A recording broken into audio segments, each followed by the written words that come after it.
ஓம் நம சிவாய. ஜோதிமயம் ஜோதிடம் சார்பாக நான் உங்கள் ஜோசியர் சிவதுர்கா பேசிகிட்டு இருக்கேன். இப்போ நிறைய பேர்கிட்ட இருக்கிற பிரச்சனை என்னன்னு பார்த்தீங்கன்னா, ஓவர் திங்கிங், டிப்ரெஷன், ஆன்சைட்டி, இப்படி நிறைய பிரச்சனை இருக்குது. இதுக்கும் ஜாதகத்துக்கும் சம்மந்தம் இருக்குன்னா கண்டிப்பாக சம்மந்தம் இருக்குது.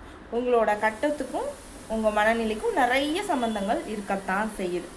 ஒவ்வொருத்தருக்கும் ஒவ்வொரு காரணங்களால் அந்த டிப்ரெஷனோ ஓவர் திங்கிங்கோ ஏற்படும். அதை கரெக்டாக அனலைஸ் பண்ணிவிட்டு அதற்கான சொல்யூஷன் செய்யும் பொழுது அதுலேருந்து சீக்கிரம் ரெக்கவர்றதுக்கான வாய்ப்புகள் நிறையவே இருக்குது ஸ்பிரிச்சுவலாக. ஸோ உங்களுக்கு அது மாதிரி எதனா சொல்யூஷன்ஸ் வேணால் உங்கள் கட்டத்தை ஷேர் பண்ணுங்கள்.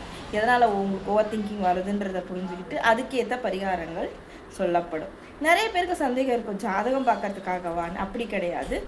மனதுக்காரகன் என்று சொல்லக்கூடிய சந்திரனும் அசுப கிரகங்கள் என்று சொல்லக்கூடிய ராகுவோ கேத்துவோ சனியோ பார்வைப்படும் போதோ சேர்க்கைப்படும் பொழுதோ இல்லை தசையில் செய்யும் பொழுதோ இது மாதிரி சில பிரச்சனைகள் ஏற்படும். அதை சரியாக ஆராய்ச்சி பண்ணிவிட்டு அதற்கான சொல்யூஷன்ஸ் அஸ்ட்ராலஜி வைஸ் தர முடியும். சரிங்களா? அது மாதிரி எங்களுக்கு சந்தேகங்கள் தெளிவுபடுத்தணுன்றவங்க உங்கள் கட்டத்தை ஷேர் பண்ணுங்கள். அனலைஸ் பண்ணிவிட்டு அதுக்கான பரிகாரங்கள் தந்து அதை சொல்யூஷன் தீர்த்து வைக்கப்படும் ஜாதக ரீதியாக. ஓகேங்களா? இந்த வீடியோ உங்களுக்கு பயனுள்ளதாக இருந்துச்சுன்னா தயவு செஞ்சு லைக் பண்ணுங்கள், ஷேர் பண்ணுங்கள், சப்ஸ்கிரைப் பண்ணுங்கள். ஓம் நம சிவாய.